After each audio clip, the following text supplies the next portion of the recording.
आषाढ सुरू होताच घरोघरी तळणीचे पारंपरिक पदार्थ बनवले जातात. आज आपण खुसखुशीत तेलकट न होणाऱ्या ज्वारीच्या पिठाच्या कापण्या करणार आहोत. तर कापण्या करण्यासाठी संपूर्ण साहित्य आपण हे एकाच वाटीने मोजून घेणार आहोत. मी ज्वारीचं पीठ इथं वापरणार आहे. ज्वारीच्या पिठामध्ये ग्लुटन नसतं, त्यासाठी आपण समप्रमाणात गव्हाचं पीठ वापरायचं आहे. 2 चमचे रवा घ्यायचा आहे आणि 2 चमचेच बेसन पीठ मी घेतलेलं आहे. 1 वाटी गूळ घेतलेला आहे आणि चवीनुसार मीठ घेतलेलं आहे. हे संपूर्ण साहित्य आता आपण कापण्या बनवण्यासाठी वापरणार आहोत. तर कापण्या करण्यासाठी संपूर्ण साहित्य एकाच वाटीने मोजून घ्यायचं आहे. कापण्या वातळ चिवट न होता खुसखुशीत होतात. याच वाटीने 1 वाटी मी गूळ घेतलेला आहे. सारख्याच वाटीने पाऊण वाटी पाणी घालायचं आणि मोठ्या आचेवरतीच फक्त गूळ विरघळून एक उकळी येईपर्यंत इतकंच आपल्याला हे गरम करून घ्यायचं आहे. उकळी आले की गॅस बंद करायचा आणि आपल्याला हे गुळाचं पाणी संपूर्ण गार करून घ्यायचं आहे. गूळ व्यवस्थित विरघळला गेला आहे. आपलं गुळाचं पाणी बनवून रेडी झालेलं आहे. आता आपण हे गार होईस्तोवर बाकीचे पीठ आपण एकत्र करून घ्यायचे आहेत. गॅस बंद करून घ्यायचा आहे आणि हे बाजूला ठेवून द्यायचं आहे.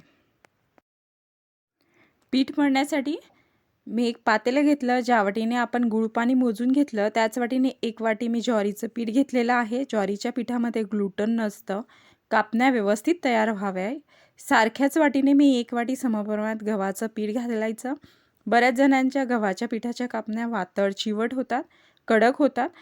एकदा करा, खूप सुंदर या पद्धतीने खुसखुशीत कापण्या तयार होतात. त्यामध्ये मी 2 चमचे रवा आणि 2 चमचे बेसन पीठ घातलेलं आहे. चिमूटभर मीठ घातलेलं आहे. हे सगळं साहित्य आता आपण जिन्नस व्यवस्थित मिक्स करून घ्यायचे. छान असं एकजीव करून घेतलं. कापण्या छान खुसखुशीत तयार व्हाव्या म्हणून 4 टेबलस्पून कडकडीत तेलाचं मोहन घालायचं आहे किंवा तेलाच्या किटलीमधील लहान पळी असते ना, ती जर घेणार असाल तर 2 पळ्या घ्या. टेबलस्पूनने घेणार असणार तर 4 टेबलस्पून घ्या.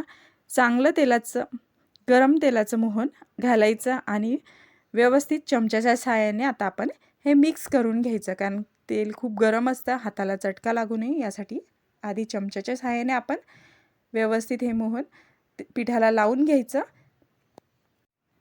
तेल थोडं थंड झालं की चांगला हाताला चोळून हाताच्या साहाय्यानेच मोहन लावून घ्यायचं. पिठाच्या प्रत्येक एका कणाकणाला तेलाचं मोहन लागायला हवं, म्हणजे कापण्या छान खुसखुशीत होतात, अजिबात तेलकट चिवट होत नाहीत. आता आपण हे छान व्यवस्थित मिक्स करून घ्यायचं. दोन्ही हातांनी प्रत्येक कणाकणाला हे आपल्या तेलाचं मोहन लागायला हवं. आणि जर मोहन व्यवस्थित लागलं असं तुम्हाला वाटत असेल तर छान याचा पिठाचा मुटका वळून बघायचा. मुटका जर छान वळला जात असेल तर समजायचं की आपल्या पिठाला छान मोहन लागलेला आहे. मी तुम्हाला दाखवते त्याप्रमाणे. आता आपण हे पीठ मळायला घेऊया. छान मुटका वळला जातोय म्हणजे आपलं तेलाचं मोहन परफेक्ट लागलं. आपण जे गुळाचं पाणी घेतलं होतं ना, ते संपूर्ण गार झालेलं आहे. तसं थोडं थोडं पाणी घालायचं आणि घट्ट पीठ मळून घ्यायचं. येथे पीठ मळताना एका गोष्टीची काळजी घ्यायची आहे, गुळाचं पाणी लागेल तसं घालायचं. पीठ अजिबात सैलसर व्हायला नको.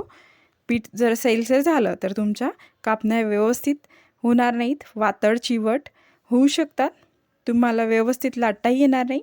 म्हणून लागेल तसं थोडं थोडं पाणी घाला. आणि आता आपण घेतलेल्या ज्वारीचं पीठ गव्हाचं पिठाच्या क्वालिटीनुसार थोडंफार पाणी कमी जास्त लागू शकतं.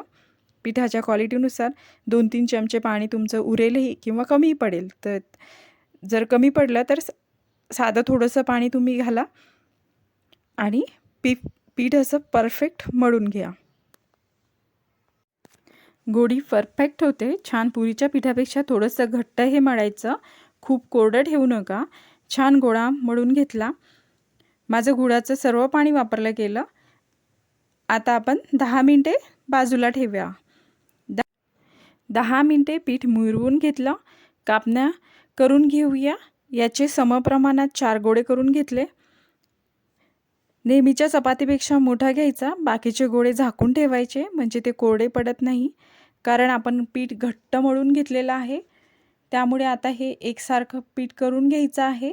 पाटाला तेल, पीठ काही लावायची गरज नाही पोळपाटाला. आता आपण या पद्धतीने मध्यम जाडीची कापणी ठेवायची आहे. तर एकसारखं असं आपण लाटून घ्यायचं आहे.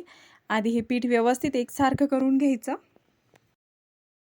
आधी थोडीशी चपाती लाटून घ्यायची. तुम्हाला दोन्ही बाजूने जर खसखस लावायची असेल तर ही छोटी असतानाच आपल्याला खसखस लावावी लागेल. आता मी थोडीशी लाटून घेतली. लहान असतानाच दोन्ही बाजूने आपण उलटून पलटून दोन्ही बाजूने खसखस लावून घ्यायची आहे. आधी मी एका साईडने लावून घेतली खसखस. आता आपण हे लाटून घ्यायचं. एक गोष्ट सांगायची म्हणजे बरेच जण ज्वारी दळताना त्यामध्ये थोडेसे तांदूळही घालतात. तर तांदूळ घातलेलं ज्वारीचं पीठसुद्धा असेल तर तेही चालेल, ते सुद्धा तुम्ही इथे घेऊ शकता. ज्वारीच्या पिठाच्या ऐवजी तुम्हाला बाजरीचं पीठ किंवा गव्हाच्या पिठाच्या कापण्या करायच्या असतील तर तशाही तुम्ही करू शकता. मी तर म्हणते फक्त गव्हाच्या पिठाच्या कापण्या करण्याऐवजी एकदा तुम्ही हे ज्वारीचं पीठ किंवा गव्हाचं पीठ असं मिक्स करून बघा. कापण्या खूप अतिशय सुंदर होतात. मी दोन्ही साईडने लावून घेतले खसखस आणि आता लाटून घेते.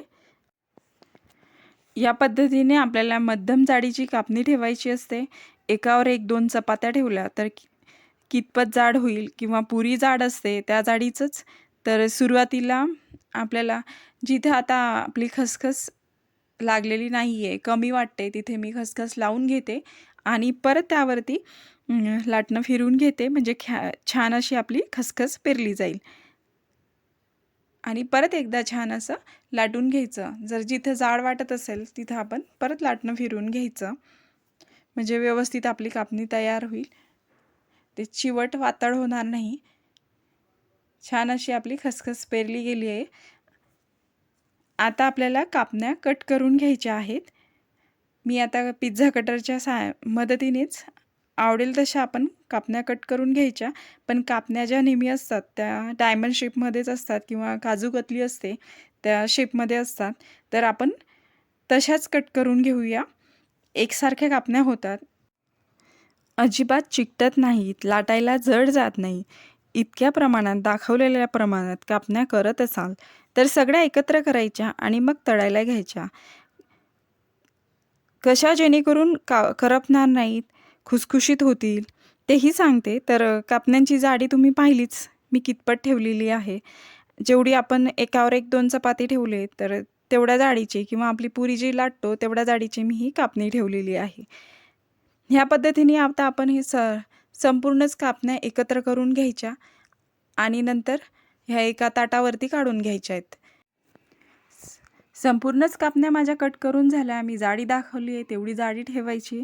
सगळ्याच कापण्या एका ताटामध्ये बसणार नाहीत म्हणून 2-3 ताटामध्ये काढून घ्यायच्या. संपूर्णच कापण्या मी करून घेतलेल्या आहेत. तुम्ही बघू शकता. आता मी ताटामध्ये काढून घेतल्यात.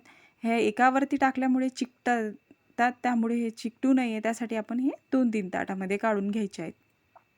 सगळ्या एकदाच करून घ्यायच्या म्हणजे आपल्याला तळायला सोपं जातं आणि एकदाच सर्वच कापण्या आपण करून घेऊ शकतो. आता ह्या सुट्ट्या करून घ्यायच्या, वेगवेगळ्या करून घ्यायच्या म्हणजे चिकटणार नाहीत. तर सगळ्या कापण्या मी करून घेतल्या आहेत. यांना परफेक्ट कसं तळायचं ते आपण पाहूया. तेल व्यवस्थित गरम असावं, धूर येईल इतपत कडकडीत नाही आणि गारही नाही. छोटासा गोळा घातला, भरभर बबल्स आले, ते वरती तरंगले पण करपलं नाही म्हणजे तेल परफेक्ट गरम आहे. गॅस मध्यम ठेवायचा. यामध्ये एक एक करत मावतील इतक्या कापण्या सोडून घ्यायच्या. यामध्ये गूळ आहे. तेल अति कडकडीत असेल, धूर येईल असं असेल तर कापण्या करपतील, रंग काळपट येईल, आतपर्यंत तळल्या जाणार नाहीत आणि कच्च्या राहतील. तेल खूप कमी गरम असेल तर कापण्या खूप तेल शोषून घेतील, एकतर खूप तेलकट होतील. म्हणून मी दाखवलं तसं छान तेल गरम असावं. कापण्या सोडताना गॅस मध्यम ठेवायचा. सुरुवातीचा मिनिटभर हात लावायचा नाही. मध्यम आचेवरच जरा तळू द्यायच्या. अशा छान तरंगायला लागला की मग तुम्ही गॅस कमी करू शकता. आणखीन मध्ये मध्ये छान उलटून पालटून हलक्या तांबूस रंगावर तळून घ्यायच्या. गॅस खूप मोठा करू नका, नाहीतर गुळामुळे करपतील, रंगही काळपट येईल, आतमधून कच्च्या राहतील. सुंदर अशा लो टू मिडियम फ्लेमवर कापण्यात तळून घेतलेल्या आहेत. रंग सुरेख आलाय, तुम्ही बघू शकता. याला पदरसुद्धा सुटलेले आहेत. आता आपल्याला तेलातून काढून घ्यायच्या आहेत. तेलातून काढताना मऊच जाणवते. एखाद्या ताटावरती काढून घ्यायच्या, त्यांना हवा लागली की मग छान कुरकुरीत खुसखुशीत होतात. आता दुसरी बाजसुद्धा ह्याच पद्धतीने तळून घ्यायची आहे. संपूर्ण कापण्या आपल्याला अशाच तळून घ्यायच्या आहेत आणि ताटामध्ये काढून घ्यायच्या आहेत. संपूर्ण गार करून घ्यायच्या आहेत कापण्या, म्हणजे छान अशा खुसखुशीत होतात. संपूर्ण कापण्या मी तळून घेतलेल्या आहे. एक कापणी तळून सुद्धा दाखवते. छान पदर सुटलेले आहेत. तुम्ही सुद्धा या अशा कापण्या करून बघा. आजची रेसिपी आवडली असेल तर एक लाईक करा. चॅनलवर नवीन असाल तर सबस्क्राईब करा. धन्यवाद.